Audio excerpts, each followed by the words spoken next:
l'écoute de l'ORTM, il est 13h04, émission, la même heure partout au Mali.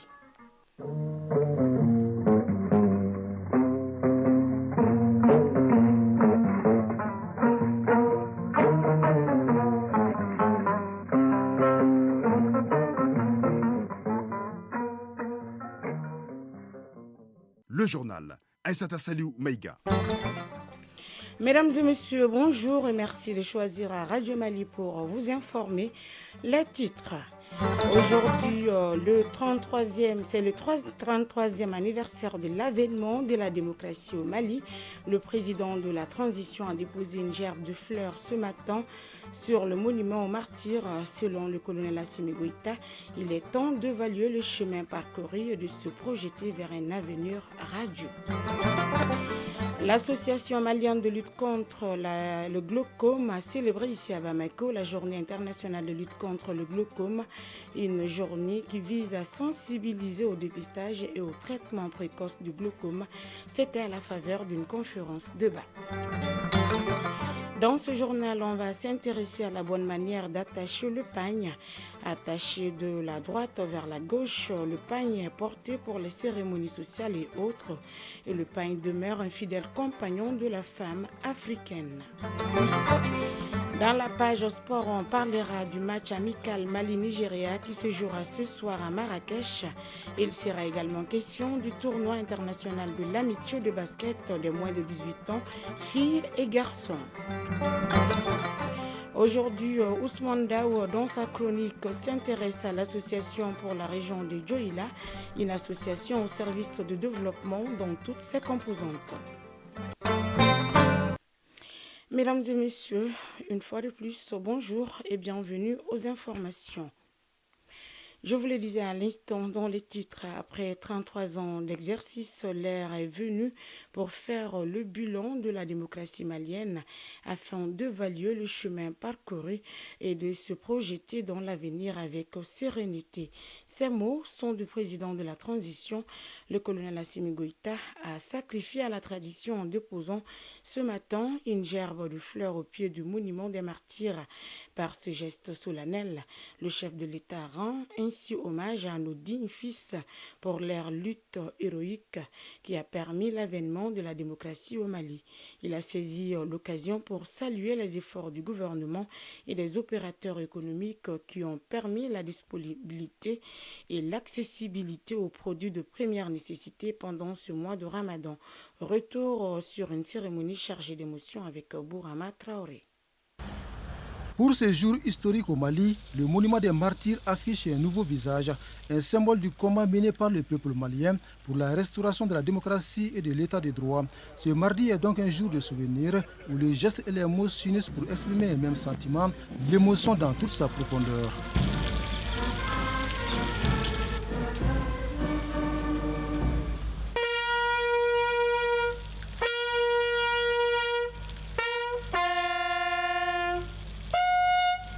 Flashback, c'est aux environs de 9h02 que le président de la transition est arrivé au monument des martyrs pour sacrifier à cette tradition. Le chef de l'État est accueilli par le Premier ministre. Il passe en revue un détachement des forces de défense avant que l'hymne national ne retentisse.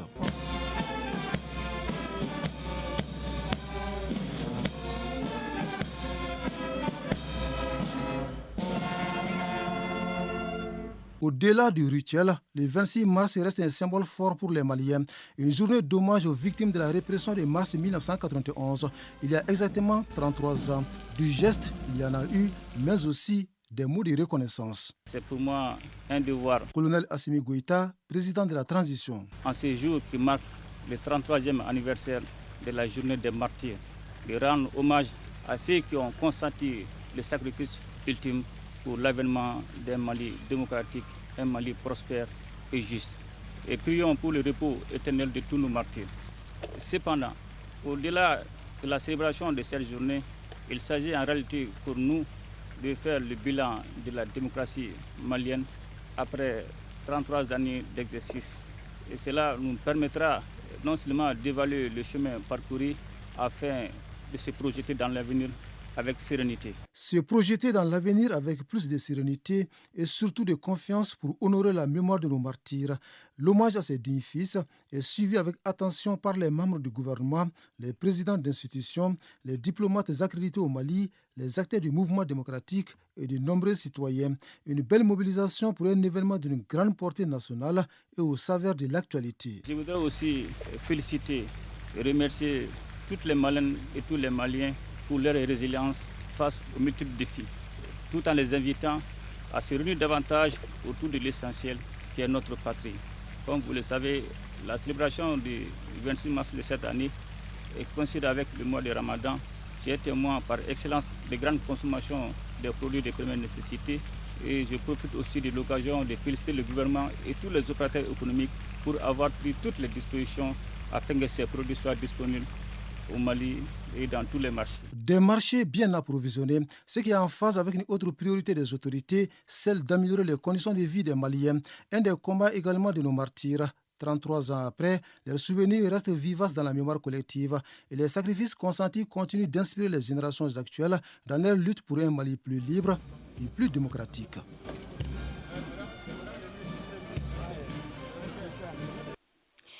C'est autour d'une conférence au débat que l'Association malienne de lutte contre le glaucome a célébré la journée internationale de lutte contre le glaucome. L'événement est couplé à la 12e édition de la Semaine nationale du glaucome. Aliou Abdoulaye Touré pour plus de détails. Selon les données du Programme national de lutte contre la cécité, le taux de prévalence du glaucome est estimé à 4,3% au Mali. Environ 50% des cas ne sont pas diagnostiqués à temps. Cette journée initiée souligne l'importance d'une sensibilisation pour un dépistage précoce. Alassane Minkelo Maïga est de l'Association malienne de lutte contre le glaucome. C'est une façon pour nous de sensibiliser la population à aller très vite au dépistage précoce pour que les gens sachent vite s'ils ont ou pas le glaucome. Parce que ce n'est qu'à ce prix-là qu'on peut conserver sa vue. Parmi les signes de la pathologie, on peut noter des maux de tête, des douleurs oculaires, la baisse du champ visuel. Dr Silbi Fatoumata Tata est conférencière. Cette pathologie qui est ignorée par la grande majorité de la population, le glaucome reste une maladie cécitante grave. C'est une pathologie chronique. Maladie silencieuse, le glaucome est la première cause de cécité irréversible au Mali. C'est le thème de cette conférence débat. Dans ce journal, on va s'intéresser au pain, que ce soit en bogolan ou en wax, ou même en face aux dents finies. Il est généralement attaché de la droite vers la gauche, porté pour les cérémonies sociales ou pour faire des tâches quotidiennes. Le pain est un fidèle compagnon de la femme africaine en général, la femme malienne en particulier. Alors, le fait d'attacher le pain vers la gauche a-t-il une signification particulière? La réponse, c'est dans ce dossier signé Awa Traoré. Le pain occupe une place de choix dans le style vestimentaire des femmes maliennes, du bogolan au fassou d'Anfani ou d'Aliba en passant par le wax. Le pain est un morceau de tissu de forme rectangulaire, drapé autour de la taille, couvrant ainsi la hanche jusqu'aux cuisses ou jusqu'aux chevilles. Oumou Sangaré nous reçoit chez elle à Kalabankoura ACI, en commune 5 du district de Bamako. Une mère de famille âgée d'une cinquantaine d'années. J'attache mon pagne de la droite vers la gauche depuis à bas âge. Ici, au Mali, depuis que je suis née, je n'ai jamais vu une femme nouer son pagne dans le sens inverse, même pas les fillettes. J'ignore le sens, mais je suppose que c'est bien car nos ancêtres ne faisaient rien au hasard. Cette autre mère de 3 enfants souhaite garder l'anonymat. Le pagne est un de ses habits préférés. Pour elle, son port contribue à magnifier la femme. Après l'accouchement, il est conseillé à la femme d'attacher tout le temps le pagne. En plus, le pagne doit être solidement noué autour de la taille, afin de permettre à la nouvelle maman de retrouver sa corpulence d'antan. Fatoumata Goïta habite à Djelibougou Doumanzana, en commune 1 du district de Bamako. Pour cette mère de famille, nouer le pagne se fait d'une manière précise. Attacher le pagne symbolise la pudeur et le courage de la femme. Pour une femme, la bonne manière d'attacher le pagne est d'envelopper la taille jusqu'aux jambes, partant de la droite vers la gauche. C'est ce qui est recommandé dans notre société. Par ignorance ou par inattention, certaines femmes nouent leur pagne de la gauche vers la droite. Cette pratique n'est pas sans conséquence selon cette sexagénaire. Aminata Barayogo, mère de famille. Le corps de la femme doit être couvert car la femme est sacrée. Le pagne doit être suffisamment grand pour couvrir le corps et solidement noué afin que les jambes de la femme ne soient exposées en marchant. Cela est synonyme de bonne éducation. Bien attacher son pagne est une affirmation de sa féminité. Cette autre utilisatrice du pagne n'a pas voulu révéler son identité. Il y a des femmes, malgré l'interdiction, elles n'arrivent pas à attacher leur pagne vers la gauche. Généralement, ces femmes sont sujettes d'anathème, autrement dit tirées en bamananka. Le pagne, comme tout autre habit, a pour fonction première de vêtir le corps. De ce fait, il contribue à la préservation de l'intimité de la femme. Noum Sissé, traditionnaliste. Quand on invite la jeune fille à attacher le pagne à partir de la droite vers la gauche, on m'a donné deux explications succinctes. La première explication, c'est lié à la sécurité intime de la jeune fille. Pourquoi? Parce que quand elle attache le pagne à partir de la main droite vers la main gauche, à un moment donné, la fille peut être occupée. Comme elle peut être en mouvement de quelque chose, quand le vent souffle par exemple, ou bien par accident, en tout cas quand le pagne là va s'ouvrir, c'est la gauche qui vient rapidement pour fermer ça et la droite continue à travailler. Si c'était attaché à la droite, quand il prend le pagne à partir de la droite, ça ne va pas du tout. Deuxième explication, c'est beaucoup plus culturel. On a demandé que chaque fois quand la femme est à côté de l'homme, il faut que la femme soit à la droite. Parce que la gauche de la femme correspond à la droite de l'homme. Or, c'est ce côté-là que le pagne est là-bas pour être dénié facilement. Qu'il soit porté pour des raisons d'esthétique, de sécurité ou encore d'intimité, le pagne doit toujours être attaché de la droite vers la gauche. Le contraire n'est pas donc permis.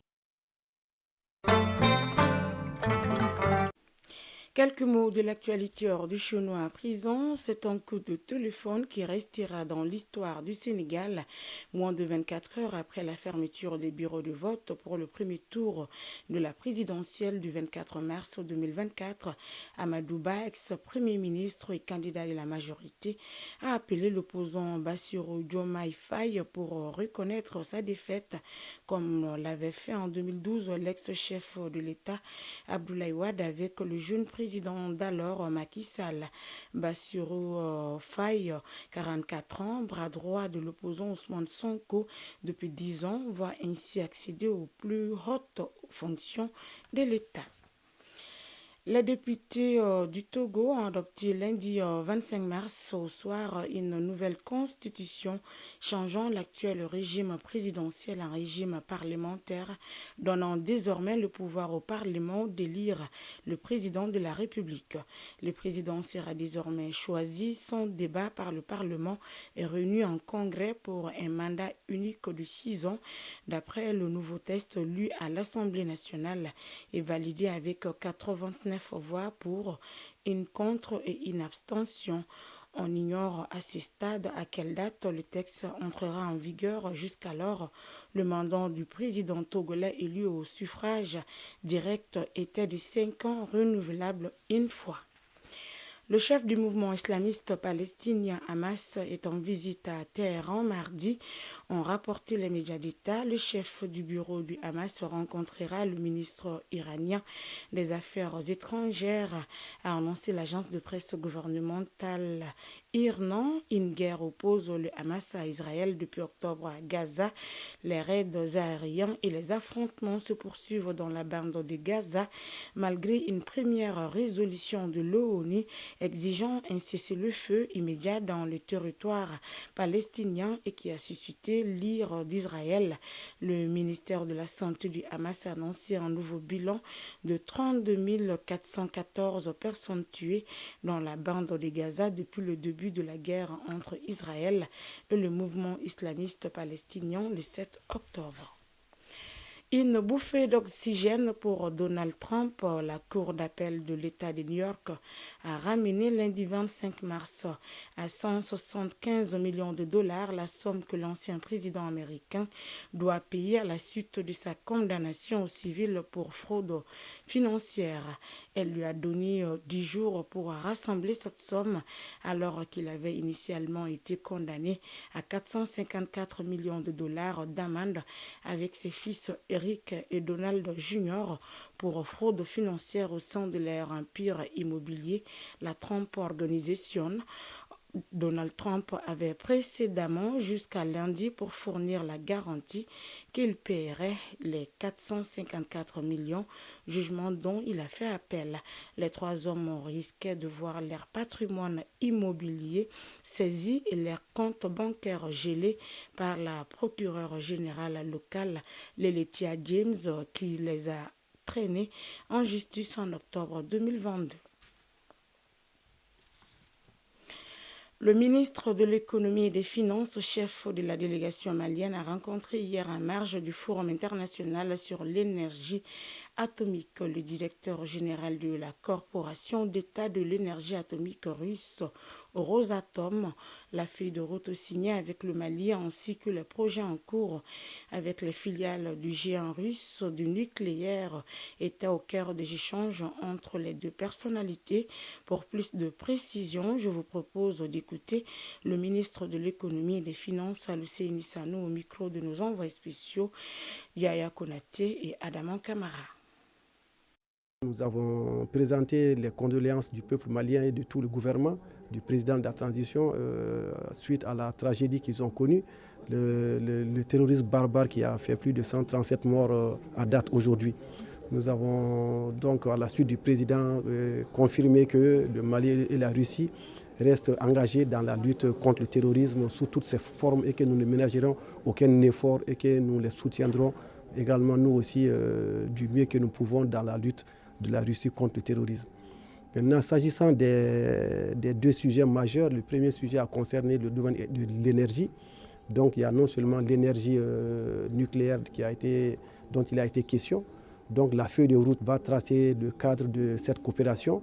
Donc nous avons dit qu'il faut que le Mali envoie au moins une dizaine de personnes en automne de cette année pour la formation dans le domaine de l'énergie nucléaire. On a également validé une augmentation des bourses d'études dans le domaine de l'énergie nucléaire, ce qui a été aussi acté. Nous avons également validé que le Mali a une demande sur la table de 2 à 4 centrales nucléaires de 50 mégas chacune et que ce soit des centrales modulables également dont on peut augmenter les capacités. Cela aussi a été également validé et la feuille de route nous permet déjà donc d'engager les premières réflexions et d'attendre les premières missions au Mali pour le choix des sites. Par rapport à l'énergie renouvelable, nous avons discuté avec la société Novawind, donc qui était également dans la salle avec M. Lilikachev, et il a été question donc de valider la réalisation d'une centrale solaire de 200 mégas à Sanankuroba avec 10% de stockage par batterie, la réalisation de la route d'accès. Et tout cela a des conditions très compétitives qui vont ressortir dans les contrats qu'on va signer dans les prochains jours. Il a été également question donc de faire la carte énergétique du Mali. Donc nous avons confirmé que le premier rapport sera attendu au mois de juin 2024. Par rapport au secteur des mines, il a été question donc de développer très rapidement la production de lithium à Bougouni, notamment à Bougoula.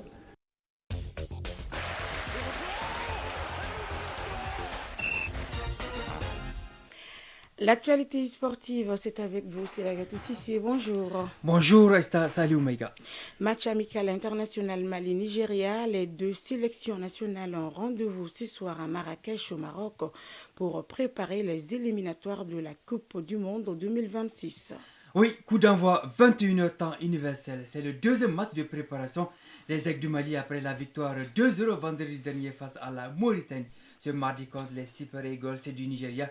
vice-champion d'Afrique, il s'agira pour le technicien Eric Sekouchel de rebattre les cartes avant les 3e et 4e journées des éliminatoires de la Coupe du Monde 2026. Ce Mali-Nigérien est le 7e depuis 2016. Les Nigérians totalisent 4 victoires et 2 nuls. Les joueurs maliens Guigui Diarra et Hamari Traoré, lui, suspendus. Et côté nigérien, Alex Iwobi et Moïse Simon étaient déjà du dernier match amical international entre les deux sélections le 27 mars 2016 à Rouen en France, succès du Nigeria, 1-0. Ça bouge sur le banc du stade malien de Bamako. Les Blancs ont depuis hier un nouvel entraîneur. Il s'appelle Mamoudou Kane dit Mourlé. C'est un retour au club 7 ans après son départ. Il succède ainsi à Sekou Sek, limogé par la direction du stade malien de Bamako. Mamoudou Kane, 51 ans, a signé un contrat jusqu'à la fin de la saison. Il dirigera sa première séance d'entraînement ce mardi. Ça va vite, le stade malien de Bamako est sur le point en Coupe de la Confédération ce dimanche avec la réception des Ghanéens de Dreams FC en quart de finale aller. Mourlé est un technicien expérimenté, 2 fois champion avec le Stade Malien de Bamako, saison 2015-2016 et 2016-2017. Va-t-il enfiler le maillot de pompier? À rappeler que le Stade Malien est 3e du championnat à 35 points à 10 journées de la fin de l'exercice et qualifié pour les quarts de finale de la Coupe du Mali. Tournoi international de l'amitié de basketball des moins de 18 ans, filles et garçons. 2 rencontres sont prévues ce mardi au Palais des Sports Salamatou Maïga. Tout à fait. À 17h, l'équipe cadette filles du Mali sera face à la sélection junior du Mali en série filles. Et à 19h, le Djoliba AC croisera toujours dans la catégorie filles le Stade malien de Bamako. Hier, le Mali en série garçon a dominé la Tunisie 79-69. Dans cette rencontre, un joueur, Mamadou Traoré, a survolé les débats en marquant 31 points. Les moins de 16 ans filles du Mali ont été battues 66-68 par les moins de 18 ans filles de la Tunisie après prolongation. Merci pour toutes ces informations sportives. Initiative citoyenne. Le développement par nous-mêmes. Regroupant plusieurs associations, la coordination des associations des ressortissants et sympathisants de Dioïla a consacré ses activités au développement de la région. Elle a l'ambition d'organiser un forum pour booster tous les secteurs de développement de Dioïla. En plus, la CARCID appuie les populations vulnérables et organise aussi des consultations gratuites au bénéfice de la population. Plus de détails, c'est dans la chronique Initiative citoyenne et c'est une affaire de Ousmane Daoua. Rassembler, unifier les fils et les filles de la région de Dioïla pour le développement de leur localité, c'est le but de la coordination des associations des ressortissants et sympathisants de la région.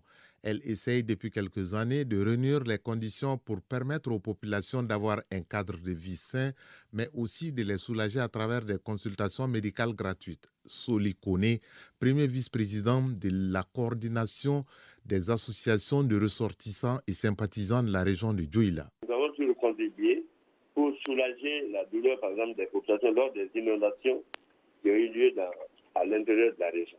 Il y a le cas de Kola, il y a eu un cas aussi à Massili et un cas à Beleko. Nous avons organisé une journée médicale à Dioïla. Au cours de cette journée, permis à la population des consultations gratuites.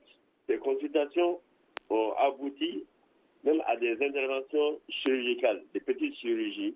Des difficultés entravent la bonne marche de la CARCID. Notamment, elle peine à mobiliser les ressources financières et humaines. Vous savez, les problèmes des associations, ce n'est pas facile.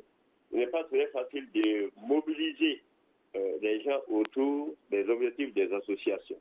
Nous avons donc des difficultés par rapport à la mobilisation, puisque l'association concerne toute la région de Dioïla. Sur le plan financier aussi, parce que l'association mène ses activités uniquement sur les cotisations des différentes communes qui ont des associations à Bamako, qui cotisent une fois l'an, plus les cotisations que le bureau de la coordination met en place pour nos activités. Pourtant, la coordination des associations de ressortissants et sympathisants de la région de Dioïla voit grand, car elle envisage d'organiser un forum consacré à tous les secteurs de développement de la région. Solikone, premier vice-président de la coordination des associations de ressortissants et sympathisants de la région de Dioula. Le forum va aboutir à des résultats par rapport aux différents secteurs à Dioula. Vous savez que Dioula est une région agricole. Donc le secteur de l'agriculture, le secteur des mines, le secteur de l'élevage, de la pêche, le secteur culturel et la promotion des jeunes et des femmes. Nous avons préparé des thèmes qui vont être développés et documentés par des spécialistes, n'est-ce pas, dans la région de Dioula, et qui vont certainement contribuer à mieux orienter les différents projets de développement de la région de Dioula. Pour la réussite de ce forum, la CARCID compte impliquer toutes les composantes de Dioula au-delà des membres de l'association. Point final à ce journal qui vous a été présenté par Issata Salivou Maïga. Sa mise en onde a été assurée par Alimata Ouattara, mise en ligne en Sékou Traoré, réalisation et coordination Ousmane Daoua. Merci d'avoir été des nôtres. Passez d'excellents moments en compagnie de nos programmes.